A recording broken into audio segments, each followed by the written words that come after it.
Episode 8, Part 2 of our discussion with Councillor Gillian Boyd.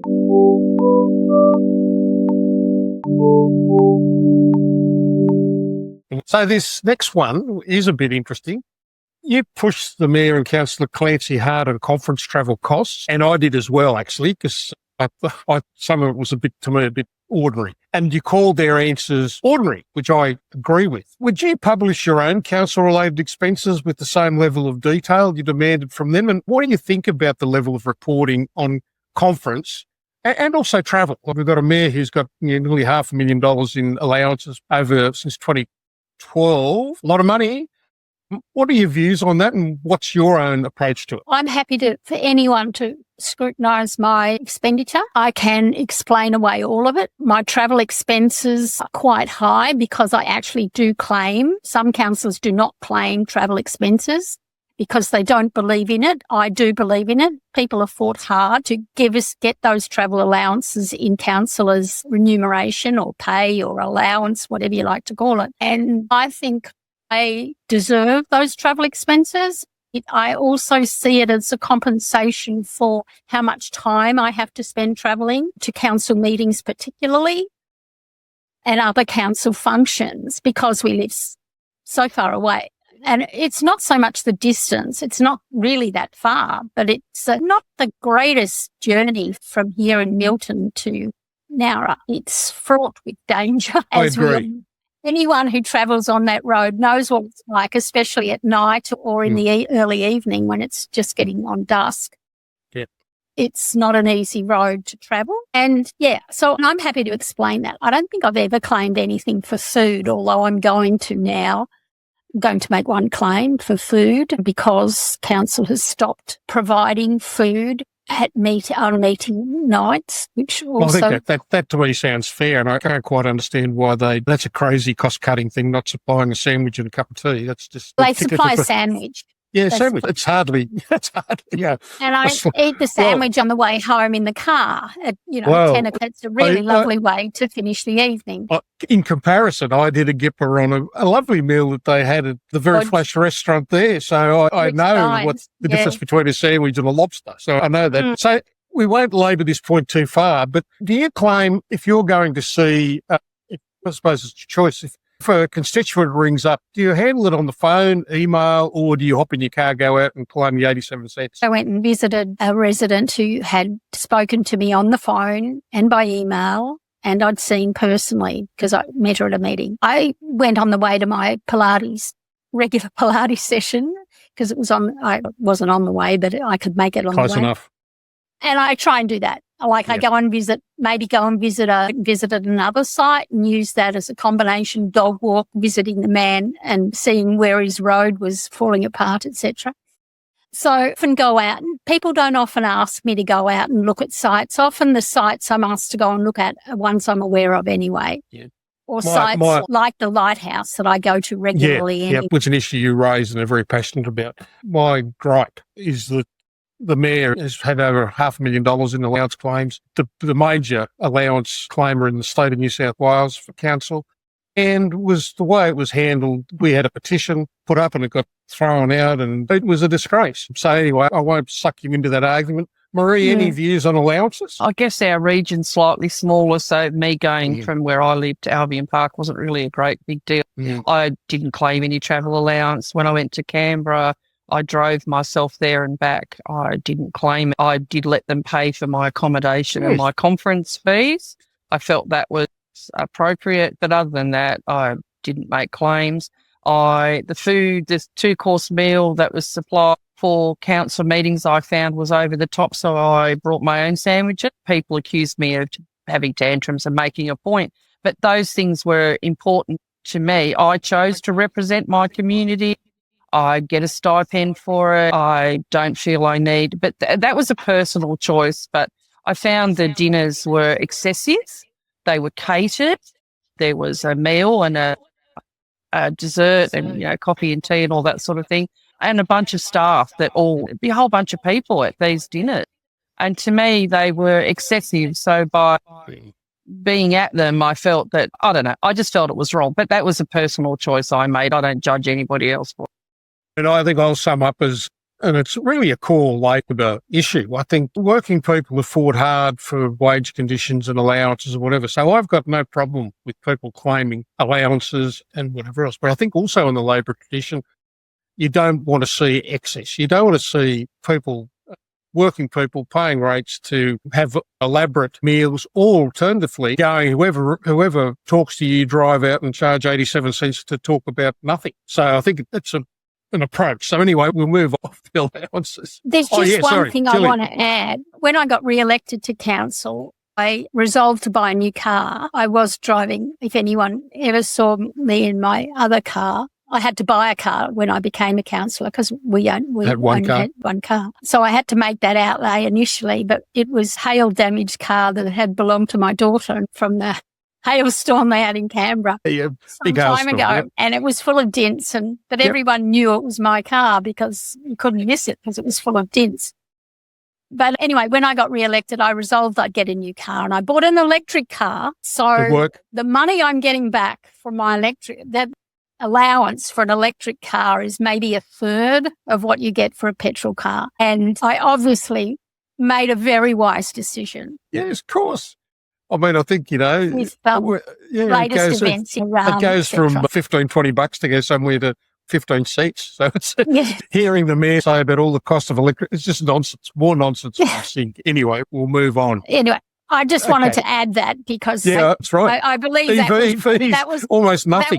That was cutting my expenses by 2 cents. Right. Gillian, your voting agreement with Councillor Gillian sits at around 89%, when Councillor Johnson, who was, I think, a sad loss to council, a very smart person, was 87%. But the single line majority still wins the votes. So what I'm saying there is that being right together, and I think from any fair-minded person who watches council would think that what you put forward, what Councillor Johnson and Councillor Gillian put forward, are generally well thought out, well expressed logic. And quite often you're right together, but that doesn't mean that you win. So with the current block arrangements, on contested issues, generally you're guaranteed to lose. So as your block that you're in, the non-SIG councillors, turn that unanimous agreement into an actual majority and get things won. And it has happened once or twice.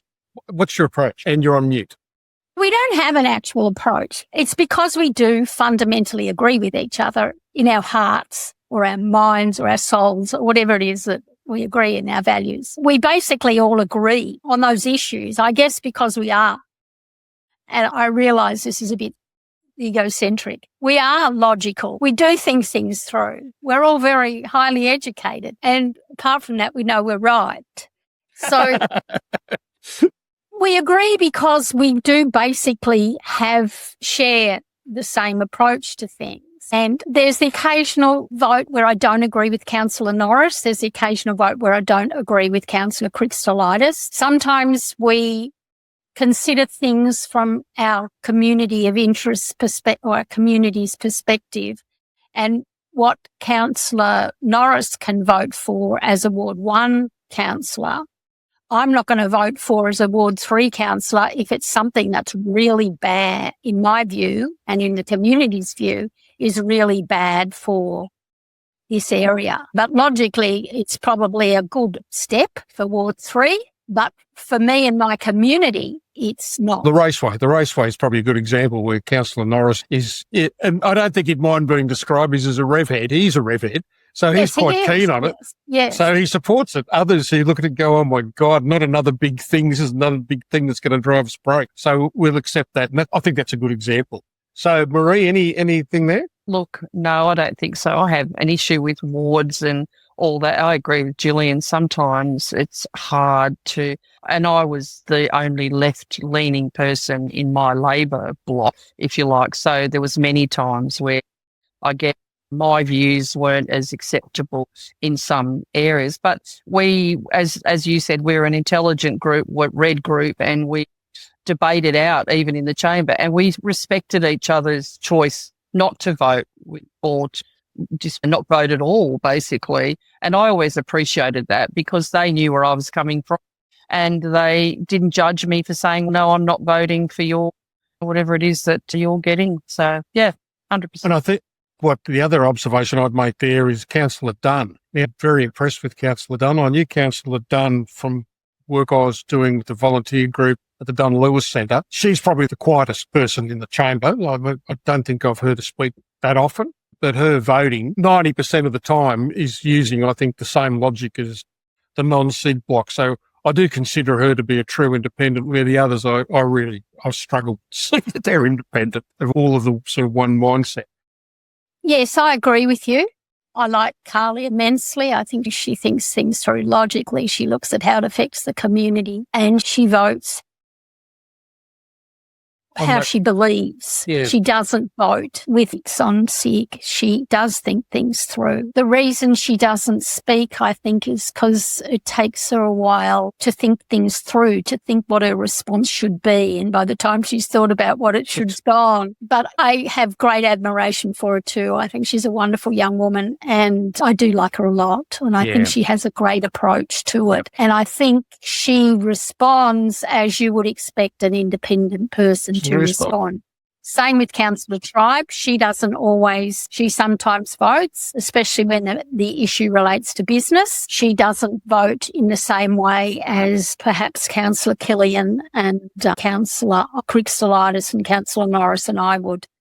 A good example there would have been the prayer issue, where I know that Councillor Tribe's a deeply religious person and accepted her position. I didn't agree with it, but that's just how it is. Yeah. You don't always. Yeah, she said she couldn't vote against prayer, and I understand that. But she is a Christian, which is why I had trouble with Steele's argument. So Ward 3 spans some very different communities. Where has council consultation failed hardest? And what does real engagement look like for someone who isn't filling in an online survey? So this is some issues I think we've spoken about, Gillian, about how do you bring proper democracy to citizens and the council. What are your views on the consultation methods? And you're on mute. I think the community infrastructure strategic plan approach to consultation was pretty good. They got 29,000 comments on that consultation and they worked through organisations. They worked through sporting organisations. They worked through community organisations, religious organisations, etc.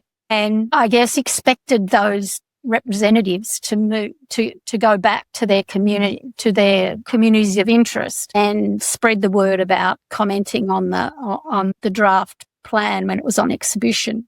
Plus, they went around to all the different spots that were identified in that plan and put little signs up with a QR code. Yeah, a QR code. God, how can I forget those?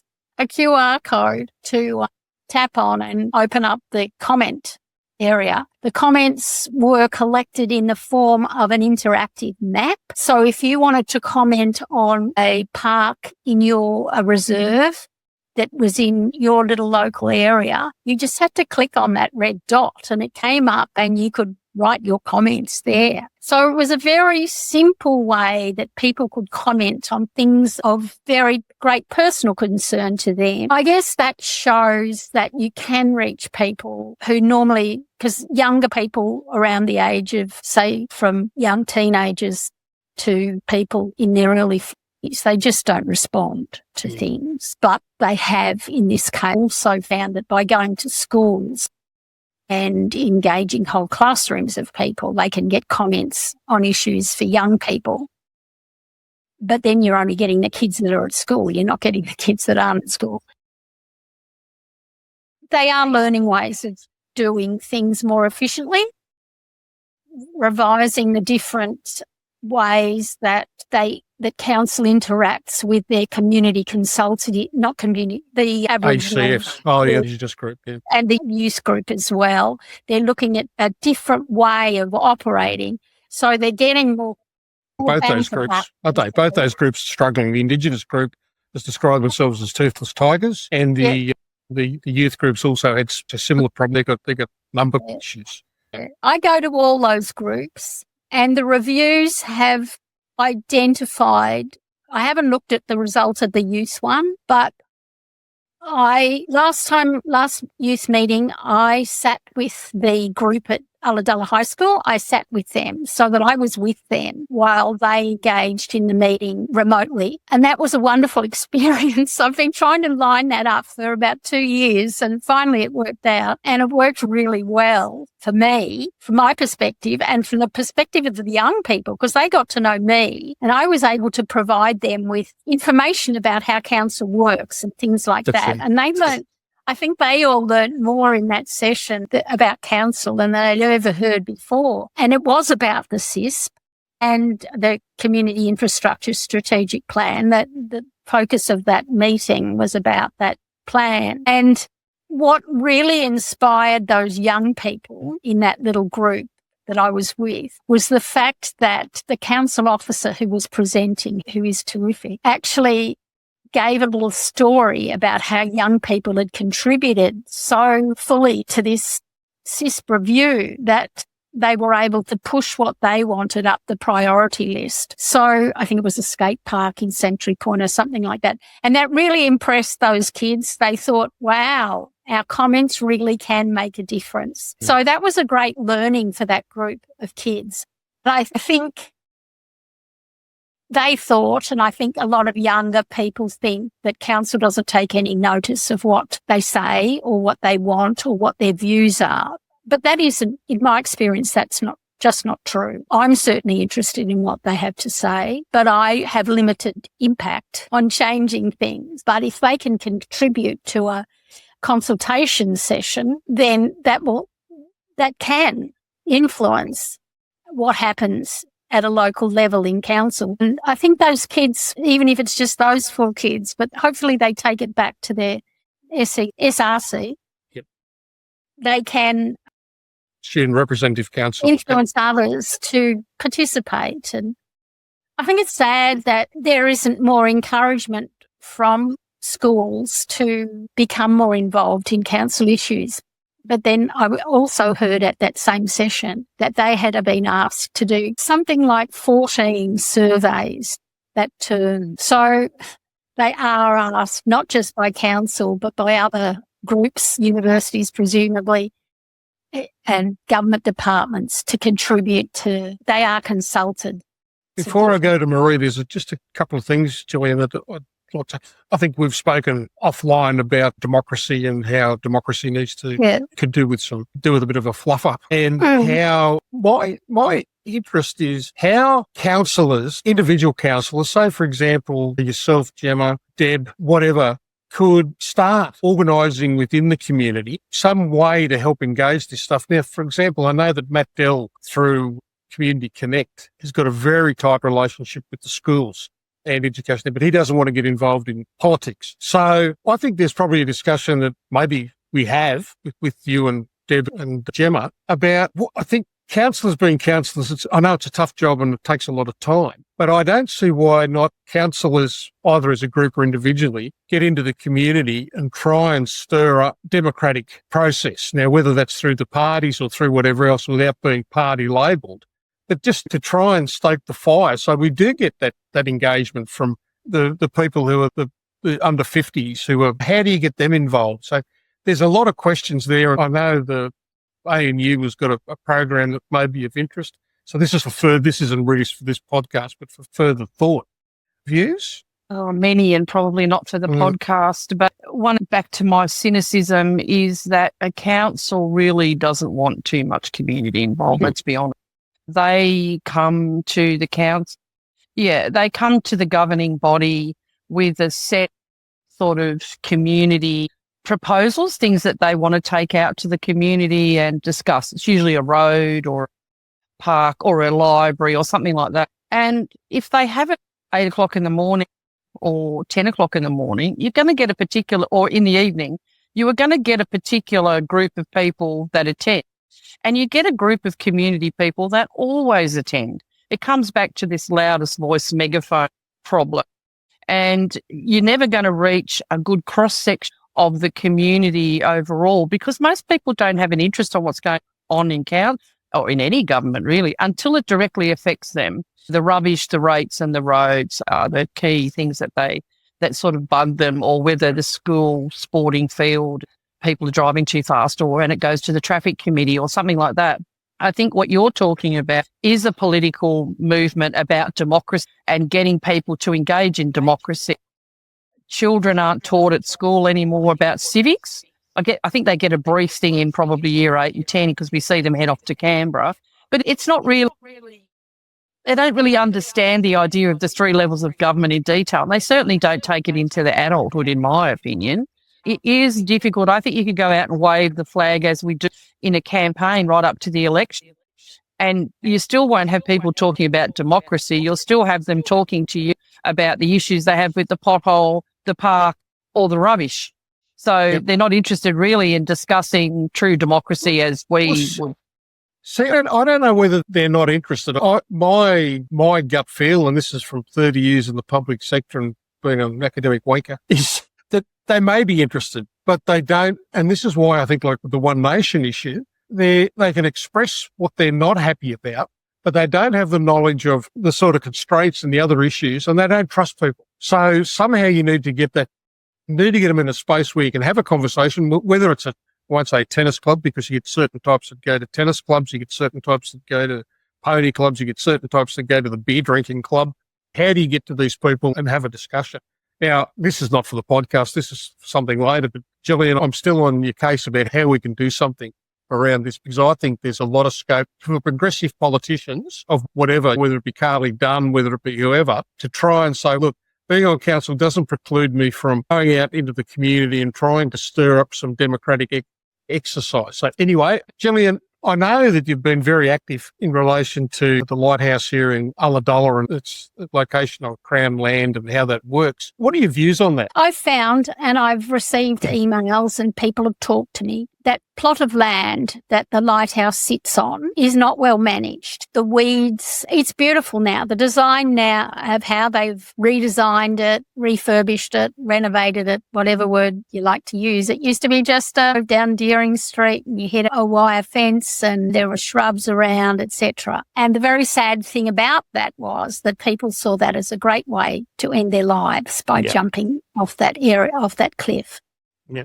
And the redesign, and I didn't know this until I became involved with the group that operates from the health centre, a group of health professionals, mental health professionals, and a group of local people who work in the area of suicide prevention, as well as parents who have lost young people to suicide. That group were the ones that redesigned that area or got the funding and caused that, but enabled that area to be refurbished and made into the really nice design that it is today. And it was done in a bid to modify the environment so more people were visiting. That people who were planning to end their lives were inhibited from doing so because of the crowds there, the way it's constructed with a fence that is difficult to climb over. So that was the genesis of that redesign of that area, which was completely news to me. I didn't realise until I was involved with this group. That was where it came from.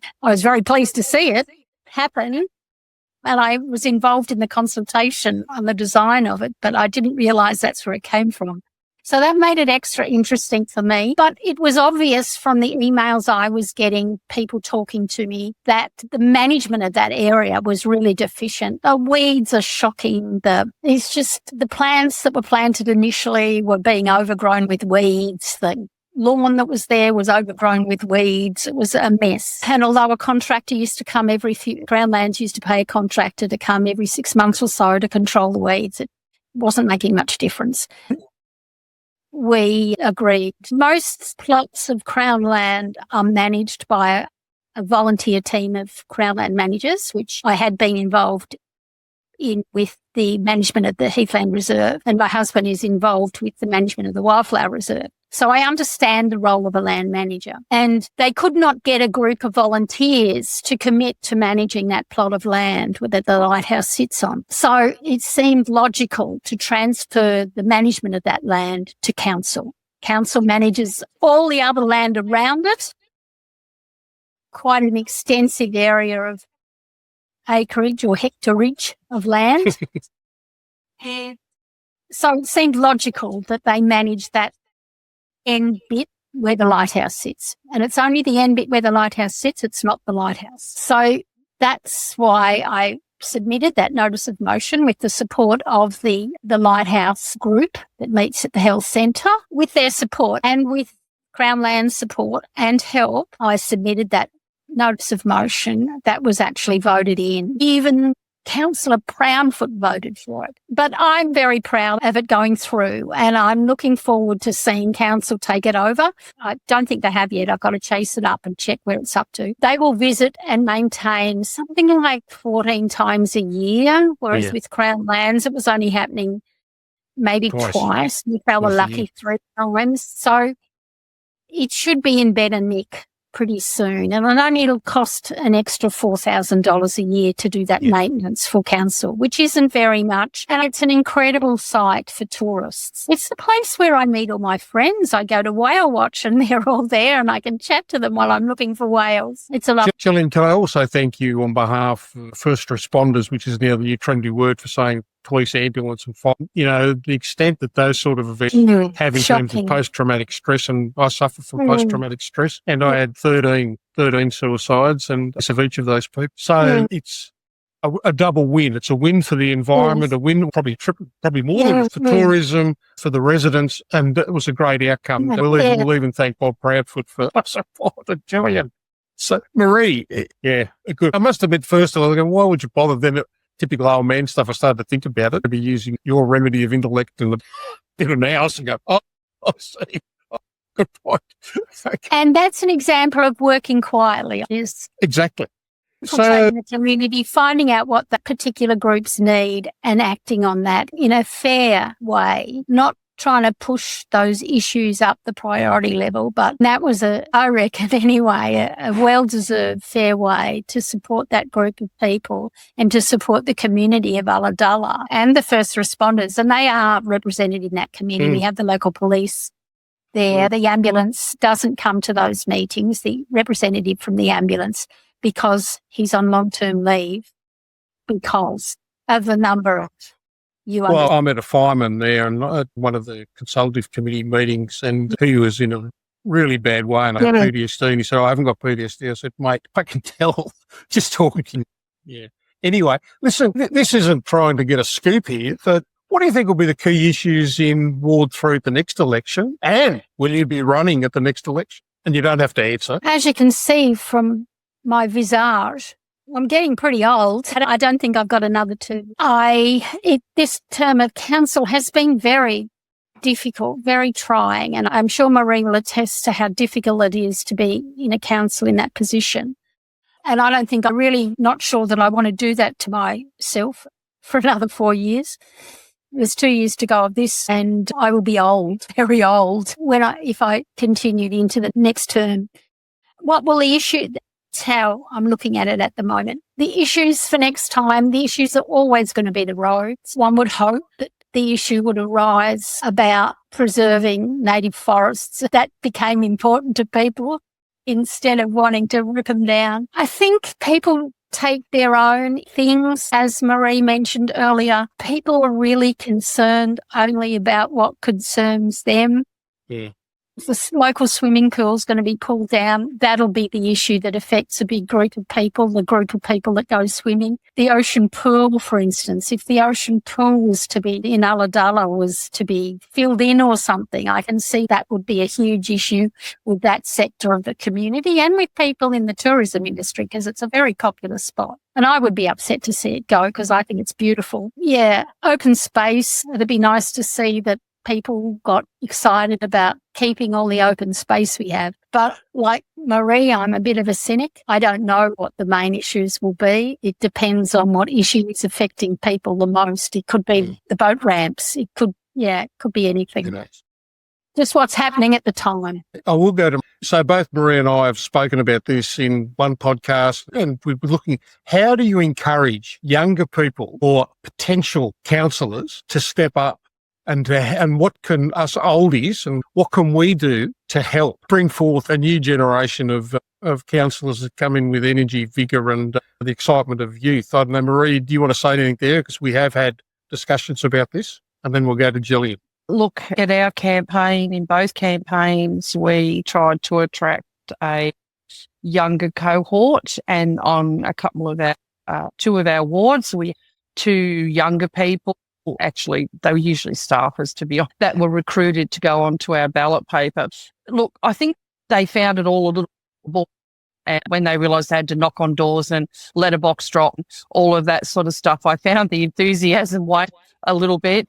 And they also understood the odds of them probably getting elected was not great, because there was a group of people there that were number 1 on the ticket that we were keen to obviously get through. So again, it becomes the rubber hits the road for us in Labor. It's at branch meetings. And let's face it, our branch meetings are the God's waiting rooms, I would call. That the young people tend to come, our university groups, our young Labor, and they all get out there and hand out and do the hard walks and all that during our campaigns. But I don't find them as keen to put their name on a ballot paper. It is difficult. It's very difficult encouraging them. I mean, who wants to go along to a boring branch meeting at a bolo and listen to a bunch of old people complain about roads, rates and... Gillian? Yes, it's very difficult to enthuse young people through the branch system. I guess that also attracting younger people, that's another motivation to be involved in all the community groups that I go to, especially the accredited community forums or ACFs, is you never know who you're going to find there. Like last week at something, there was this wonderful teacher from a school in Nowra who lives in Ward 3. But she was fantastic. And if only I could convince her to participate. But you never know when you're going to come across someone like that who probably wouldn't have even thought of being a councillor, that you can cultivate. You don't let them know you're cultivating them. In some ways, that's how I'm managing it, because I can see quite clearly we're never going to get anything through the Labor Party because we don't have young Labor here. So that isn't a source of people for us. And I think our source of people is discovering someone, hopefully, like Liza, really, who was working in a community organisation, who became inspired and inflamed as a result of the bushfires. And hopefully someone will emerge that we can say, hey, how about you go on our council ticket? I was just going to say, and if we go into the group, say, I used to call it the mothers group, where you would try and engage with the playgroup mothers or any of those sort of tennis groups, whatever you want to call it. But the problem with that is you do have to be honest with them about how much time you need to give. And if you have someone who's working full time, to be fair, the commitment is difficult. It is. The better case would be 15 hours a week probably for me. And then there would be the reading time and all that, your visits out during the day. So you have to also attract people who have got the time to give as well. And often that's us retirees or people with teenage children that got time on their hands during the day. So there's another limitation. We have to be honest about it. And I worry about Carly Dunn, but she's got a young baby and is pretty busy with the entertainment centre and everything else. And she'd be a sad loss, I think. Natalie Johnsons of the world, if you get more of those in, that'd be a fantastic thing. And it may be, Gillian, that you're dead right. And this could be a side benefit, Mr. Optimistic Steve, could be a side benefit of trying to stir up some of these conversations with whatever group around the democracy sort of project. And as I said, what I found, and Deb Killian would be able to support this with some of the work that Matt Dell has done with the various groups. You meet some amazing people in some of those groups. Yes, a lot of them, like us, getting a bit gravity attached, but some others, there's some young people, and the work that they've done through the schools and even some of the, I can't think of the name of the group, Treading Lightly and some others, there's some really passionate people about there. So anyway, that may be something for the future. We might wrap up with this last question and then give you just a concluding. So if a resident wants to actually change how their part of the ward is consulted, what's the one thing that you would ask citizens to do? What do they need to do to get their voice heard in council? To actually be proactive and do something. don't just sit back and wait. If an issue is bubbling away and it's driving you nuts, send an email to council about it. Send an email to your local councillor. Come to an accredited community forum meeting and ask to speak on the issue or ask someone else to speak on the issue, but do something proactive. Don't just sit and wait for someone to come to you or wait for the survey to come on your inbox or your whatever. I think that's the main thing. If you're feeling bad about something, do something about it. Don't just cogitate and worry. Do something positive, even if that's just ringing up your local councillor or sending them an email or sending the councillor an email. Do something about it. And I'll talk to Marie, but I guess that's what the purpose of the eye is, not so much ultimately trying to get people engaged, but also trying to give people some context of why things may be the way they are and what they can do. So amongst our group, what we see is a lot of readers, not a lot of participants, but that's pretty standard. About 10% of your members will engage, but some of the Substack articles have had 100,000 reads. Somebody's doing something, and we know it's not overseas because we can check the data. Marie.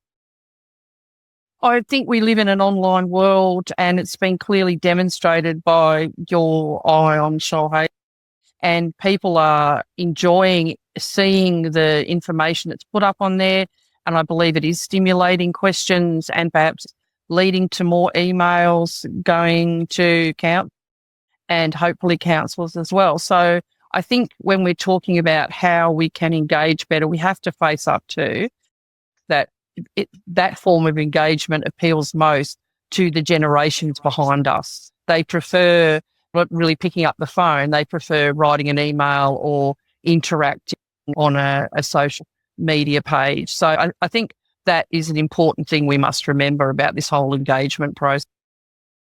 I know the councillors sick up to their eyes and get emails from me, but anyway, that doesn't dissuade me. Anyway. Right, Gillian, just to round off, is there anything you want to wrap up with? How did you find the experience? Would you recommend this to your fellow councillors? And I think from last week, Matt was of the view that you don't get time to have these sort of discussions, and it is an opportunity. And that is one of the downsides of not having dinner after the council meeting, is that we don't get together and get a chance to get to know each other on a personal level and to discuss what these sorts of things we've been talking about tonight. And I think that's sad. And I've expressed that to the CEO. He didn't take any notice, of course. You want to be ignored. Hop in my shoes if you want to be ignored by the CEO. Anyway. I have enjoyed speaking to both of you. It's been very enjoyable. And I certainly would recommend it to other councillors.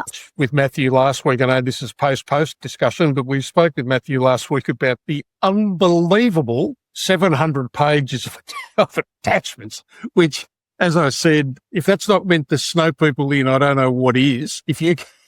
So my view on that is Mr. Constance, and you don't have to agree with this, my view is Mr. Constance is failing at one of his primary roles, which is to facilitate effective and efficient running of council by essentially dropping paper bombs on every couple of weeks. You just can't. No one can comprehend 700 pages of, and it's repeated. It's not a one-off. It's just standard approach. Every time. Anyway, every time. Okay. Gillian, thank you so much for spending time with us. It's been a pleasure. Thanks. And, even in the context of our disclaimers, I'd like to think that I'm, if not a friend, I'm certainly a strong supporter of you and what you've been doing in council. So and I appreciate that.